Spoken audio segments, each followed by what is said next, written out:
Assalamualaikum warahmatullahi wabarakatuh. Saya Reina Eka Mulia dari kelompok 3 akan menjelaskan tujuan dari praktikum kecepatan disolusi obat kali ini. Adapun tujuannya meliputi yang pertama, mengetahui faktor-faktor yang terlibat dalam proses disolusi obat. 2. Mengetahui pH terbaik untuk kecepatan disolusi obat aspirin. 3. Mengetahui aplikasi cara disolusi obat yang baik dan benar. Yang keempat, mengetahui perhitungan dari disolusi obat. Dan yang kelima, mengetahui parameter penting yang terlibat dalam proses disolusi obat yang harus diperhatikan. Menurut Abdou tahun 1989, disolusi merupakan proses di mana suatu zat padat masuk ke dalam pelarut menghasilkan suatu larutan.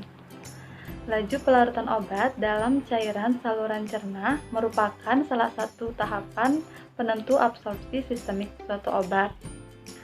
Laju pelarutan obat di dalam saluran cerna dipengaruhi oleh kelarutan obat itu sendiri. Menurut Banakar tahun 1992, uji disolusi merupakan suatu metode fisika yang penting sebagai parameter dalam pengembangan mutu sediaan obat yang didasarkan pada pengukuran kecepatan pelepasan dan pelarutan zat aktif dari sediaannya. Uji disolusi digunakan untuk uji bioavailabilitas secara in vitro karena hasil uji disolusi berhubungan dengan ketersediaan hayati obat di dalam tubuh. Menurut Hansen tahun 1991, laju disolusi obat didefinisikan sebagai sejumlah senyawa aktif dalam bentuk padatan terlarut dalam satuan unit waktu yang diuji pada kondisi standar dari antarmuka padatan cairan, temperatur, dan komposisi medium disolusi. Uji disolusi dilakukan dengan tujuan untuk menjamin bioekuivalensi antar batch dari sediaan padat. Selain itu, juga untuk memonitor proses formulasi dan teknologi pembuatan, langkah awal pengembangan obat, dan menentukan senyawa baru untuk teknologi formulasi, serta sebagai persyaratan kompendial sebelum obat tersebut dapat masuk dalam daftar kompendial. Adapun alat dan bahan yang digunakan dalam praktikum kecepatan disolusi obat kali ini, alat berupa dissolution tester untuk alat uji disolusi, spektrofotometer untuk penentuan absorbansi kadar, kuvet, tabung reaksi, mikropipet atau pipet volume. Bahan sendiri menggunakan baku murni yang dipakai pada praktikum kali ini berupa aspirin murni. Yang kedua, berupa sediaan aspirin di pasaran baik berbentuk tablet, kapsul, yang berbentuk padat. Yang ketiga, Aquades. Dan yang keempat, ada buffer asetat dengan konsentrasi 0,05 molaritas dengan berbagai macam pH, yaitu pH 3, pH 4,5, dan pH 6. Baiklah, di sini saya akan menjelaskan cara kerja efek pH dalam disolusi obat.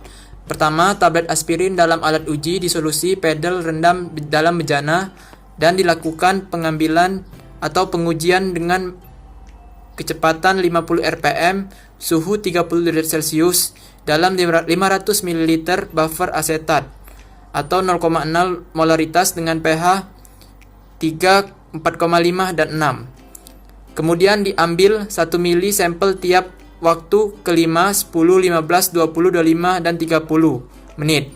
Ditempatkan dalam tabung reaksi. Kemudian diganti sampel yang diambil dengan 1 mili buffer asetat. Kemudian diencerkan 1 mili sampel yang diambil dengan perbandingan 1:5, 1:10, 1:15, 1:20, dan 1:25 dengan buffer asetat.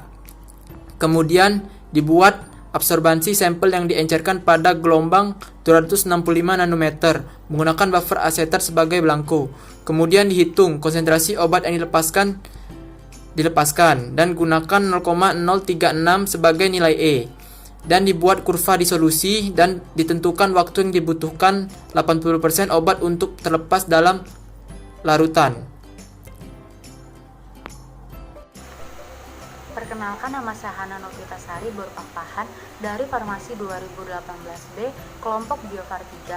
Di sini saya akan membahas mengenai kecepatan disolusi obat dari praktikum biofarmasetika farmakokinetika yang dilakukan pada kali ini.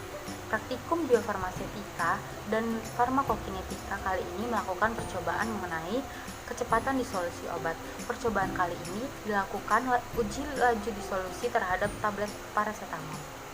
Uji laju disolusi dilakukan untuk mengetahui cepat kelarutan tablet paracetamol ketika kontak dengan cairan tubuh sehingga dapat diketahui keefektifan dari obat tersebut. Faktor-faktor yang mempengaruhi kecepatan pelarutan suatu zat antara lain temperatur, viskositas, pH pelarut, pengadukan, ukuran partikel, dan juga sifat permukaan zat. Uji disolusi digunakan untuk menentukan kesesuaian dengan persyaratan uji disolusi yang tertera di dalam monografi. Uji disolusi digunakan untuk menentukan persentase ketersediaan obat dalam sirkulasi sistemik pada waktu tertentu. Hal ini berhubungan dengan bioavailabilitas yang menjadi parameter efikasi dan mutu suatu produk obat. Suatu bahan obat yang diberikan harus memiliki daya larut dalam air untuk kemanjuran efek terapeutiknya. Daya larut dari suatu obat dapat ditingkatkan dengan membentuk garam atau ester dari zatnya. Praktikum ini menggunakan medium disolusi antara lain SIF dan SGF. Adapun SIF merupakan cairan seperti cairan yang menyerupai cairan usus dan SGF merupakan cairan yang menyerupai cairan lambung. Pada praktikum ini juga menggunakan buffer atau dapar. Dapar digunakan sebagai medium disolusi. Buffer yang digunakan antara lain buffer fosfat dan buffer asetat. Larutan buffer digunakan untuk mempertahankan pH pada nilai yang hampir konstan.